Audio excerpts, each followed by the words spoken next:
Assalamu alaikum wa rahmatullahi ta'ala wa barakatuh.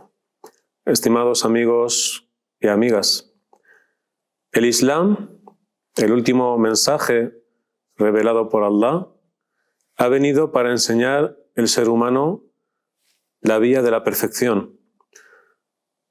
Nadie es perfecto, como decía un sabio, pero en nosotros hay modos que nos invitan a la perfección, a llegar a puntos que el ser humano piensa que son inalcanzables, pero a los que puede llegar si se esmera y es perseverante y quiere alcanzar el ihsan, quiere alcanzar la excelencia. Por lo tanto, toda persona que quiera conocerse a sí misma, conocer las cualidades que tiene en su interior y que puede desarrollar para ser una persona de buen carácter y de buenos modales, debe tomar ese camino del ihsan, ese camino de la excelencia. Porque el camino de la excelencia, el camino del ihsan, siempre te invita a que des más de ti. Nosotros pensamos, porque somos así de débiles en ocasiones, pensamos que somos incapaces de alcanzar ciertas metas. Y nos damos cuenta al final que nosotros somos nuestro propio obstáculo. Si lo meditamos bien, el único obstáculo que hay en el camino para alcanzar el ihsan, para alcanzar la excelencia, el único obstáculo que hay en el camino somos nosotros mismos, porque somos nosotros quienes decaemos, quienes nos engañamos a nosotros mismos, quienes pensamos que no somos capaces, que pensamos esto y lo otro. Pero si realmente abriésemos nuestra mente, si realmente diésemos esa apertura a nuestro corazón y a nuestro espíritu, primero contemplaríamos todas esas cualidades que nuestro espíritu alberga y que podemos desarrollar a niveles que nosotros no podemos ni imaginar, pero todo eso conlleva un esfuerzo. Por ejemplo, si una persona que es, vamos a decir, floja o enclenque en su físico y quiere ser una persona fuerte y musculosa, no le queda otra que tomar una vía de esfuerzo y a través, por ejemplo, de un deporte, practicar ese deporte para obtener un cuerpo musculoso, un cuerpo atlético y fuerte. Si una persona pues padece de obesidad y pesa, por ejemplo, 200 kilos y quiere tener un cuerpo sano, primero perder peso y luego tener un cuerpo sano, no le queda otra que tomar una vía de esfuerzo. Una vía en la que esforzarse para alcanzar esa meta, que es perder ese peso y tener pues, un cuerpo sano. Y nosotros igualmente, el creyente ha sido creado por Allah para que cumpla y realice su misión, que es el ibada, servir y adorar a Allah. Y para ello tiene que desarrollar una serie de cualidades internas que están en todos nosotros. Esto es igual, yo pongo el ejemplo de los músculos. Todos tenemos músculos en el cuerpo, pero nadie nace siendo un culturista. Tienes que ir a un gimnasio, tienes que ir a un entrenador que te dé una serie de ejercicios y según tu cuerpo, según tu condición física, te vas adaptando a ellos para tú desarrollar esos músculos. Los músculos están, pero para desarrollarlos tienes que hacer un esfuerzo, tienes que ejercitarlos. Y lo mismo ocurre con el carácter. No somos perfectos, no somos ángeles, pero podemos desarrollar todos esos buenos y nobles caracteres que todos tenemos. Y el Islam nos enseña ese camino del ihsan, ese camino de la excelencia. Primero nos enseña que debemos deshacernos de nuestros vicios, de nuestros defectos, de las cosas malas, y luego tenemos el segundo paso, que es adquirir los buenos modales, las buenas cualidades. Y esto es como una casa. Si una casa está sucia, antes de fregar y antes de limpiar hay que barrer y quitar la porquería que haya por el medio. Entonces, cuando uno limpia, uno barre y quita los trastos viejos, es cuando está todo despejado para fregar y para limpiar y luego ordenar. Entonces, en el Islam pasa lo mismo. Es más importante que nosotros nos desprendamos de las cosas malas, porque en el momento que nosotros nos desprendemos de algo malo, ya estamos ganando algo bueno. Si somos personas ávaras y nos vamos desprendiendo poco a poco de esa avaricia, vamos ganando la cualidad de la generosidad, poco a poco. Si somos antipáticos y vamos desprendiéndonos de esa antipatía, vamos ganando simpatía. Y así sucedáneamente con muchas otras cosas. Y una de las grandes cualidades y uno de los grandes principios que nos enseña el Islam es el izar, preferir siempre a los demás antes que nosotros. Y este es uno de los grandes principios de la ética islámica, el izar. Es preferir siempre a los demás antes que a uno mismo. Eso siempre nos lo enseña el Islam y hace mucho hincapié en ello. Y eso lo vimos no solo en el profeta Muhammad sallallahu alaihi wasallam, sino en sus alumnos, que fueron los sahaba, aquellos que recibieron y que vivieron la revelación en primera persona. No solo aprendieron el Corán como nosotros lo aprendemos, sino que lo escucharon de boca del profeta Muhammad sallallahu alaihi wasallam y vieron en él el modelo a seguir, vieron en él la práctica. Y por lo tanto, ¿qué mejor alumno puede salir de ver directamente al mejor maestro? Y tenemos una historia bellísima, además, en una cuestión que a veces se hace poco, se menciona poco, y es que los sahaba, los compañeros, fueron miles, y ahí la mayoría de ellos conocemos sus nombres, conocemos lo que podríamos decir hoy día sus apellidos, sus familias, etc., pero hay algunos de los que no conocemos absolutamente nada, que aparecieron, tuvieron un contacto con el profeta, le saludaron, le conocieron un momento y luego a lo mejor ya no volvieron a verle nunca más, o no nos han llegado transmisiones o noticias respecto a estos sahaba o estos compañeros. Y una de estas anécdotas o uno de estos sucesos en los que se nos habla de una persona, concretamente de un hombre de los Ansar, que nos va a enseñar el principio y el concepto del izar, el de preferir siempre a los demás antes que a uno mismo. Y este suceso, la verdad es que es magnífico y nos transmite muchas enseñanzas. En una ocasión en la que el profeta Muhammad, la paz sea con él, estaba en Medina, vino un hombre de los Ansar.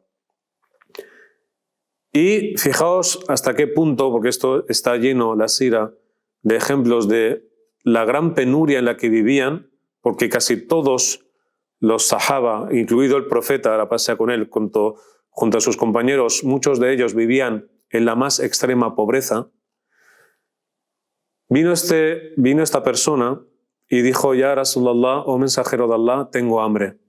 Fijaos, no venía a hacerle una pregunta o a aprender algo del Islam, o aprender una ley del Corán, o algún hadith, o algún hukum min al-ahkam, un precepto. No. Ya Rasulallah, inni ja'i. Oh mensajero de Allah, tengo hambre. Fijaos, ya solo la pregunta, la demanda de que alguien se presenta y lo que dice es que tengo hambre.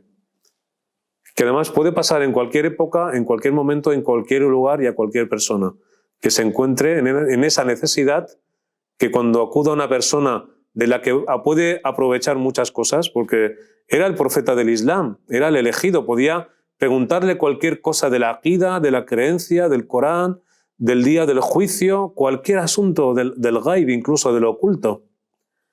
Pero vino y dijo: Ya Rasulallah, inni ja'i. Oh mensajero de Allah, tengo hambre. Entonces, ¿qué hizo? Fijaos bien, porque es magnífica esta historia.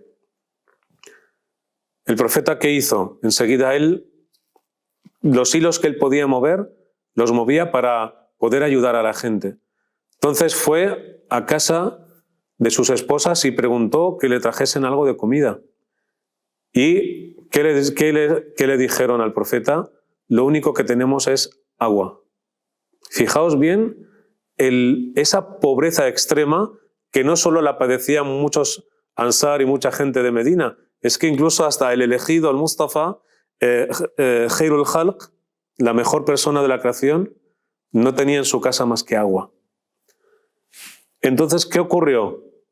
Claro, el profeta no podía dejar a esa persona sin atender. Y él siempre que podía movía, como se dice, cielo y tierra para atender a una persona, aunque fuese con lo más mínimo. Incluso a veces él pedía prestado dinero para ayudar a las personas. Fijaos hasta qué punto.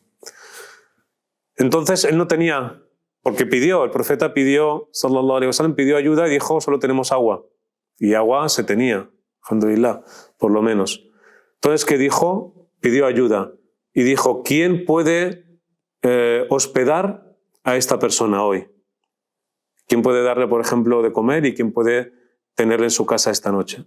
Entonces una persona de los Ansar, de los auxiliadores, dijo, yo, mensajero de Allah, yo me voy a encargar de él. Él va a ser mi daifi, va a ser mi invitado, mi huésped. Entonces, de acuerdo, ala barakatillah, llévatelo. Se fue y este hombre por el camino entró en su casa y le dijo, vio a su mujer y le dijo, mira, el profeta, la paz sea con él, nos ha encargado un invitado. Quiere que cuidemos esta noche de un huésped, porque él no ha podido. Entonces el hombre le preguntó, porque sabía que incluso en su casa, fijaos bien qué hermosa es esta historia, porque esta persona, incluso de los Ansar, tenía necesidades. Fijaos hasta qué punto. Porque le pregunta a su mujer, ¿qué tenemos de cenar hoy? Dice, solo tenemos comida, solo tenemos cena para nuestros hijos. Para ti, para mí no hay. Entonces, fijaos, ¿qué hizo este hombre? Dijo, mira, coge los niños, llévalos a dormir, se dormirán, no se acordarán de la cena, así se olvidarán. Tú prepara la cena y sacas una vela para iluminar y la cena de los niños se la das a esta persona. Y luego le dijo, dice, tú haz como que vas a arreglar la vela y apagas la vela. Y ahora explicaré por qué hizo esto. Entonces la mujer llevó a los niños, les llevó a la cama, sin cenar, sin comer, y cuando salió a, vamos a decir, lo que era pues la salita, por así decir, donde atendían a la gente, sacó una vela, sacó unos cuencos y había comida solo en un cuenco. El cuenco de la mujer y el cuenco del esposo no había nada, estaban vacíos. Entonces cuando salió, apagó la vela. ¿Para qué? Para que el huésped no se diese cuenta que los cuencos de aquellas dos personas estaban vacíos.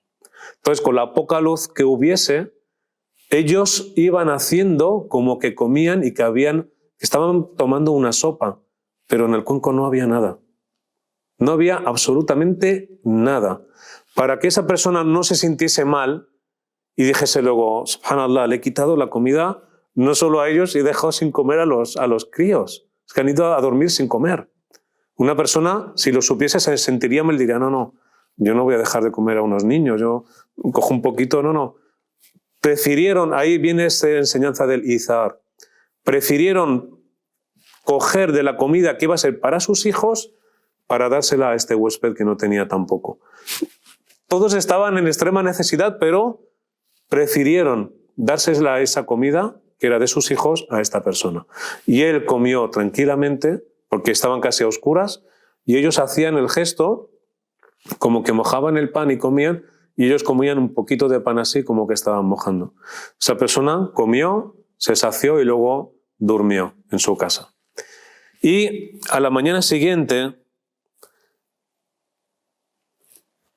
esta persona de los Ansar, el hombre que había acogido a esta persona que tenía hambre, fue al profeta y el profeta Muhammad sallallahu alaihi wasallam les dijo, Allah está sorprendido y contento por lo que habéis hecho tú y tu mujer.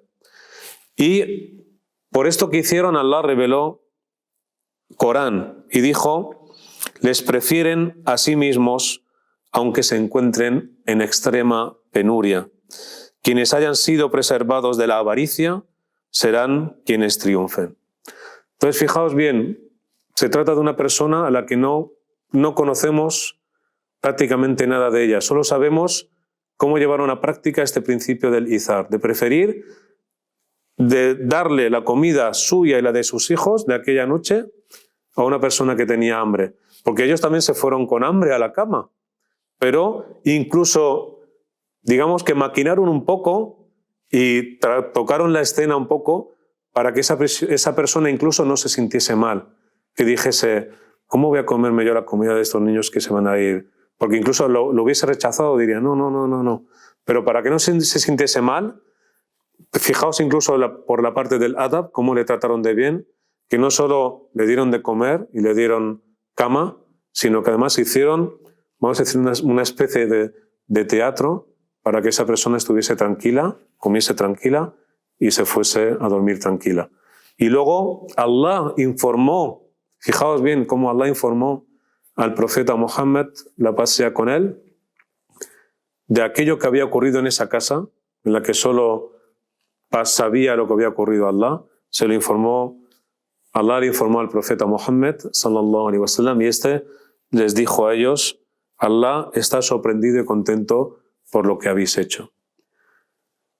Entonces, en muchas ocasiones a nosotros, como musulmanes, lo que nos toca es simplemente actuar.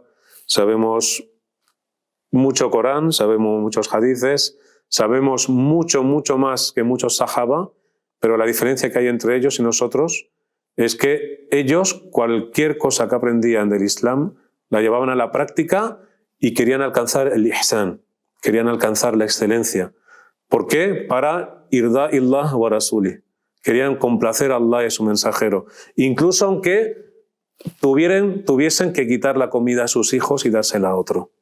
Eso es la enseñanza que tenemos que aprender nosotros en nuestra vida y enseñársela también a nuestros hijos. Que siempre hay que pensar bien y hay que pensar antes en los demás que en uno mismo, porque si no, si pensamos antes en nosotros y en los demás, eso nos lleva al egoísmo y que Allah nos libre de él. Barakallahu fikum, wassalamu alaikum wa rahmatullahi ta'ala wa barakatuh.